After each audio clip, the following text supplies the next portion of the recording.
Alright, it doesn't look like the beast mode is working anymore. For some reason, the matchmaking has just been stuck like this for like 10 minutes straight. I don't know what's going on, but... Anyways, let's go back to the main menu. Really? Main menu, and I think it's time for me to give my review on Gears of War 3. And I played the campaign first. I did it with my friend Savon co-op for Acts 2 through 4, then I did Acts 1 and 5 by myself, solo, and I beat the game by myself. Then I did some verses. I played all of the different multiplayer modes very briefly. I think maybe in the future when I have time, if I have time, because as you know there are so many games that are coming out that I want to play, so if I have time in the future, I'll give some more, more of my time to playing the multiplayer of this game.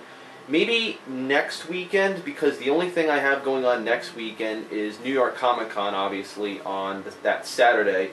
The Sunday I'm not doing anything. The Friday I am going to be playing some Uncharted 3 with my friend, because I do have a PS3 now, as I mentioned in my unboxing video, which I don't know if I've uploaded it by this point or not. But anyways, so I basically did all of the modes of Gears of War, and I did them in that order. I did campaign first, then all the versus modes, then I did Horde and Beast mode last. So there might be some more footage in the future, but for now I'm going to give my opinion. So I think Gears of War, it's obviously a sequel to Gears of War 2, which came out in 2008, and for me, I at first did not like the clunky aspect of Gears of War. I didn't like the aspect, running around, rolling, because a lot of the ways that people get good at this game is they master how to roll, they master how to take cover wicked fast, and it can get annoying, especially in versus mode. As you saw in my footage, there were multiple times when someone would just run around the corner, jump to cover, and then run up to me with a freaking sawed-off shotgun and blow me away. And it was really annoying because all they were doing was abusing the cover system and the running system and just sprinting around the map wicked fast, and then they would run up to you and blast you away. And it was kind of annoying because you could tell that they kind of found an exploit in the system by, running really fast, taking cover, running really fast. And I guess, I don't know, it takes skill per se, but to me it was annoying, and I didn't really like that aspect of the game. And I think overall Gears of War does feel like a clunky game because it is a third-person shooter. You're behind the person you're playing as, whether it be Marcus Phoenix or Coltrane or whoever the hell you're playing as in this game. You're always behind them. You're in the third person, so you get to see your guy rolling out of the way, taking cover, blind firing if you want to do blind fire. So in terms of innovation, there really wasn't much innovation because it's taking most of its stuff from Gears of War 2. In Gears of War 2, you had campaign, versus, and horde mode. In this game, the only new mode is the Beast mode, which is right there. And obviously, it was very fun. I mean, I just got off playing 9 waves of Beast mode until the freaking host disconnected from the server, which kind of sucks. But it was very fun. You get to play as all of the different kinds of locust monsters that you see throughout the game, and you get to just freaking unload on the cog. It's so funny. But not really funny when you're playing as the cog in the horde mode, because you have to build up your defenses and shoot the locusts, and sometimes when you get to waves like 10, 20, 30, 40, you have to face like the boss battles, and it'll be like the berserkers, or it'll be like those giant walking mechs. So it can be hard sometimes, and it obviously gets progressively harder. There are 50 waves, I think, both in horde mode and beast mode, so it is fun. But again, they didn't do much innovation because the only thing they added was that one new game mode and some new weapons. Like the sawed-off shotgun was a new weapon. That mine launcher that goes under the ground and explodes behind cover, that was a new weapon. They did add some new weapons, but it's still Gears of War. It's still the same feel as Gears of War. They still brought back some of the common weapons like the Lancer, the Retro Lancer, the Nasher shotgun. So there were common weapons that people were familiar with. So it was kind of disappointing that they didn't come out with as much of a explosive finale as I wanted them to, because apparently this is going to be the last Gears of War, unless they make a sequel or unless they do some other, variation of the series. I'm not sure, but as far as I can tell, or as far as I've heard from people, this is the last iteration in the Gears of War franchise. So it was fun. I'm not going to deny the fact that it was fun. I had a lot of fun playing with my friend Savon, and I think that's another point I need to bring up, that when I was playing with Savon, it really felt like I was immersed in Gears of War. And when I was playing by myself, when I was playing with even people online, it didn't really feel like I was having as much fun because I didn't know those random people I was playing with.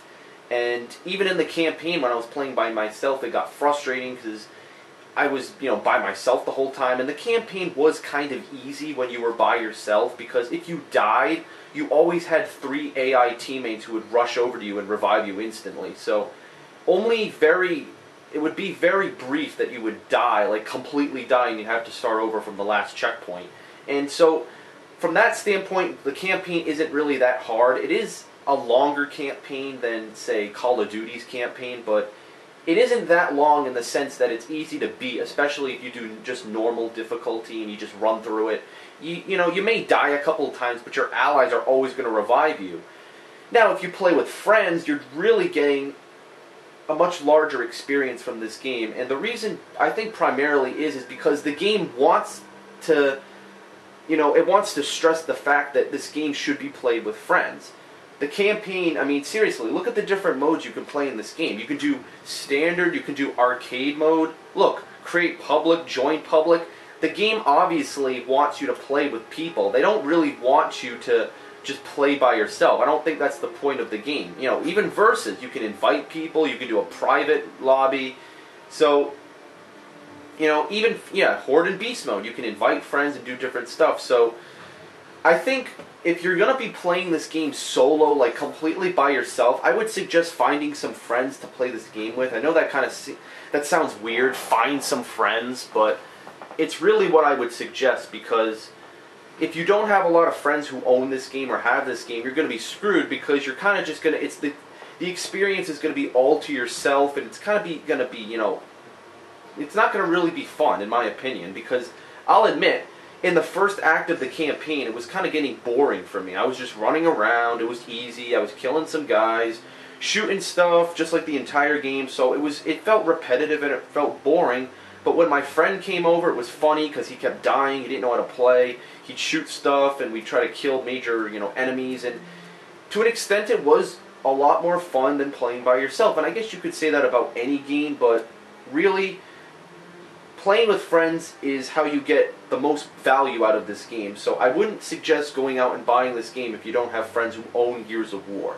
Now, as you saw, I didn't really have many friends who played this game with me. Originally, if you remember, I was supposed to have my friend Wadham Top Dog come over to do the entire campaign, but he basically gave me the middle finger and told me that he couldn't come over for whatever reason. It's still a mystery to me, but that story is just...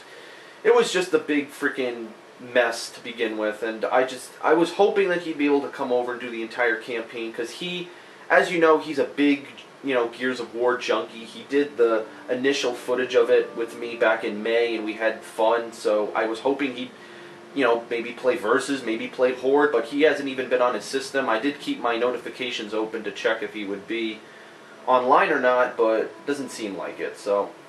Anyways, Gears of War 3, what would I rate Gears of War 3 on a scale from 1 to 10?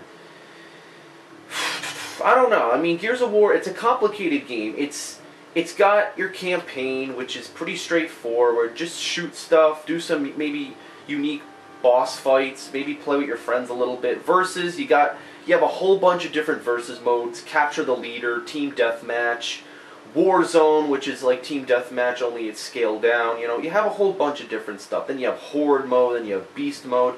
So, I think if you like this style of game, if you like third-person shooters, I would encourage you to get this game. But, I do want to say that if I had not been doing my footage, like say I didn't have a YouTube channel, say I wasn't doing any of this, I guarantee you that I would not have bought this game. Like, if I was just, if I was still a casual gamer, if I was still, trotting along, if I was still just, playing games just for fun and not really caring about my footage and stuff, I probably wouldn't have purchased this game. But I purchased it because, number one, it's a major, major release that people have been anticipating for a while, and it's also a game that I have avoided because I played Gears of War 1, I played Gears of War 2, for Gears of War 1, I did like 3 chapters in the first or I think it was, yeah, 3 chapters in the first act. And then Gears of War 2, I only played the Horde mode with my friend when he brought it over. So I'm not really experienced in playing Gears of War. I have gotten a lot more experience. I'm very, very good at the game now, I'd say. Way more than when I started playing it, but that's just from experience. That's just from playing it for my playthrough, playing the campaign and all the modes. So I was kind of at a disadvantage, really, because I hadn't played this game as much. Like, when I play Call of Duty Modern Warfare 3, I'm going to be doing well at the game because I've played Call of Duty for a while now. Like, same thing with Halo. If and when I play Halo Combat Evolved, the Anniversary Edition, I'm going to be good at it because I've been playing Halo for a while. I haven't been playing this game series for a while. I've only played Gears 1 and 2 very briefly. I have not played this game as much as other franchises that I just named. So, if you are like me and you haven't played this game that much, I don't know if I'd suggest buying it. Maybe I'd say you could rent it. But then again, it's kind of hard to rent games. Like, all the stores that used to rent games like Blockbuster, Hollywood Video, they're all going out of business because everyone does it over Xbox Live. Everyone uses Netflix, GameFly, GameStop. No one freaking goes to stores like Blockbuster, Hollywood Video. Those are ancient stores, and all those stores are basically going out of business, so there's really no reason to do stuff like that. I mean, when I think of renting a game, I instantly think of going to Blockbuster and taking the game out for $15, and then bringing it back a couple of days later and maybe get my money back or something like that. I have no idea, but maybe that's because I grew up at a time when Blockbuster and Hollywood Video, those stores were popular, and that's what people did back then. They didn't go on their Xbox and purchase stuff because Xbox and PS3 didn't exist. It was the old PlayStation and the original Xbox where you couldn't do that kind of stuff. So, if you're a fan of Gears of War, obviously you'll buy it. If you're not, I don't know if I'd say to buy it or not. I'd probably say not, but as you saw, I really enjoyed the game, even having not played the original. So maybe 60% buy, 40% not buy, like kind of when I do my buy or deny series, but this isn't really a buy or deny. So, in terms of a score, I'd have to say I'm going to give Gears of War 3 an 8.75, and the only reason I don't give it a 9 is because it didn't really hit the mark for me. Like, I usually give a game a 9 when it's outstanding and on many different fields and it has impressed me all across the board. This game kind of felt repetitive to me in some parts, and obviously it was the campaign. The multiplayer was fun, it has a lot of replayability, but I don't think it's worthy of a 9. I think the game it's an okay game. You can purchase it for $60 and you can play it, but again, if you don't have friends, you're going to be at a huge disadvantage. You're really not going to get the full experience of Gears of War, and this comes from experience. I tried playing the first act and the last act of Gears of War campaign by myself, and it wasn't as much fun as playing it with my friend Savon. And that's just, it's evident. I mean, that might not be true for every game, like Halo. That game might be more fun to play by yourself because it's a more straightforward shooter, and you're not with a team. Like, the entire Gears of War campaign, you always have 3 people following you. It might be Coltrane, those 2 female chicks, or the guy with the cowboy hat, or it could be Coltrane, or I forget the guy's name. What's his name? It was like Dom or something. Yeah, it was Dom, the guy who freaking spoiler alert, the guy who died at the end of the freaking game. So, I mean, throughout the entire game, you always had a team of 3, and you were the 4th person. And if you had friends playing with you, they would occupy the AI slots. But if you play solo, the AI takes over. So when you need to be revived, they go revive you. So, I don't know. Really, it depends on your playstyle. If you want to do a single-player game just by yourself, you don't really care, playing with friends, and you still think you'll like Gears of War 3, go ahead and buy it. But if you're a little skeptical and you don't think that you'll enjoy it as much if you don't have friends, then don't buy it. And that's exactly why I'm giving it an 8.75. This is the same score I gave L.A. Noire, primarily because L.A. Noire was a good game, but it was way too repetitive. I reviewed it, and L.A. Noire was just repetitive. The same thing. you know, get your court case. Go drive to the person's house, interrogate them. Maybe you'll be in some sort of pursuit where you have to chase a guy in your car, or you have to tackle him, or maybe you'll be in a firefight, which is really I mean, the firefights in LA Noire were exactly the same as freaking Grand Theft Auto and Red Dead Redemption. It's just the same freaking third person getting behind cover bullshit, which is kind of annoying. But anyways, we're not talking about LA Noire. We're talking about Gears. Gears gets an 8.75. I told you my reasons for it. I still think it's an extremely fun game. You're really going to have a lot of fun when you play this game, so do not deny the fact that you will not have fun. You will have fun when you play this game.